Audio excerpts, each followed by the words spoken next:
Picture this. It's a quiet morning in the small town of Calumet, Colorado. The biggest worry for a group of high school kids is their history class. But then the unthinkable happens. Paratroopers descend from the sky not in a drill, but in a full-blown invasion. Soviet and Cuban forces have landed on American soil, and World War III has just begun on their front lawn. This is the heart-pounding premise of the 1984 classic, Red Dawn. The film kicks off with a history lesson that becomes terrifyingly real. As their teacher talks about Genghis Khan's tactics, the students watch in disbelief as soldiers open fire in their schoolyard.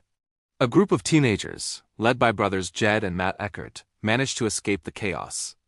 They grab supplies, weapons from a local sporting goods store, and flee into the mountains, leaving their old lives behind in a town now under enemy occupation.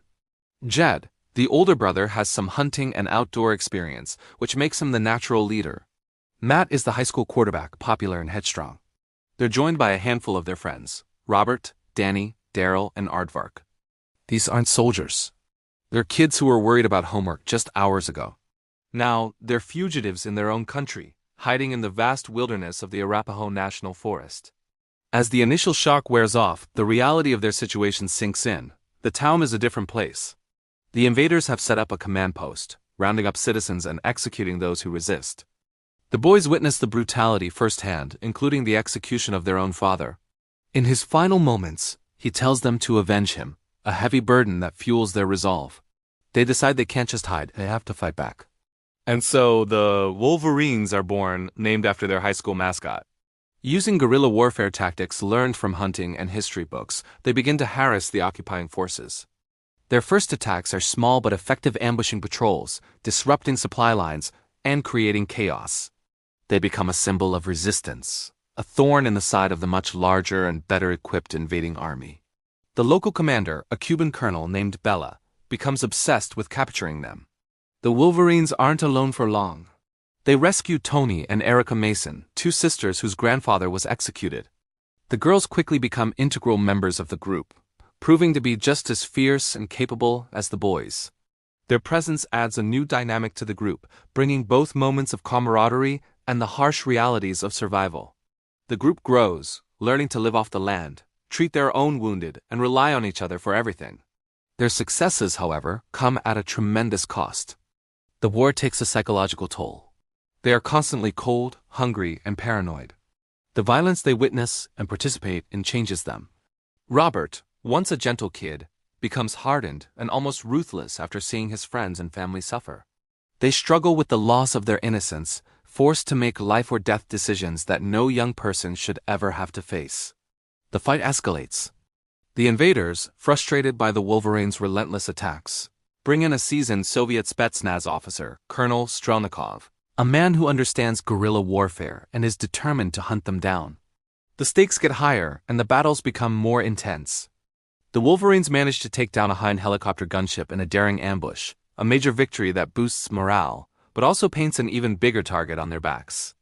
But their victories are bittersweet. One by one, the group starts to fall. Daryl is caught after his father, a town collaborator, betrays their location. He's executed and the group feels the sting of betrayal from within their own community. Aardvark is killed during a firefight. The mounting losses weigh heavily on the survivors. The once tight-knit group of friends is being torn apart by the brutal attrition of war. As winter turns to spring, the conflict grinds on. The Wolverines link up with a downed U.S. Air Force pilot, Lieutenant Colonel Andrew Tanner. He brings them news of the wider war. The U.S. is fractured, but fighting back. He teaches them more sophisticated military tactics, turning them from a ragtag militia into a more effective fighting unit. For a brief time, it seems like they have a new sense of purpose and a connection to the larger resistance. But even this hope is short-lived. Tanner leads them in a major raid on a re-education camp, but he's killed in the ensuing battle. Tawny is also killed, a devastating blow to the group, especially to Robert, who had grown close to her. The constant cycle of fighting, loss, and grief pushes the remaining Wolverines to their breaking point. The film's climax is both tragic and heroic. Jed and Matt, realizing their small band can't win a conventional war, decide on a desperate plan to create a major diversion, allowing some of their members to escape to free America. In a final, brutal confrontation in the occupied town, they launch a surprise attack.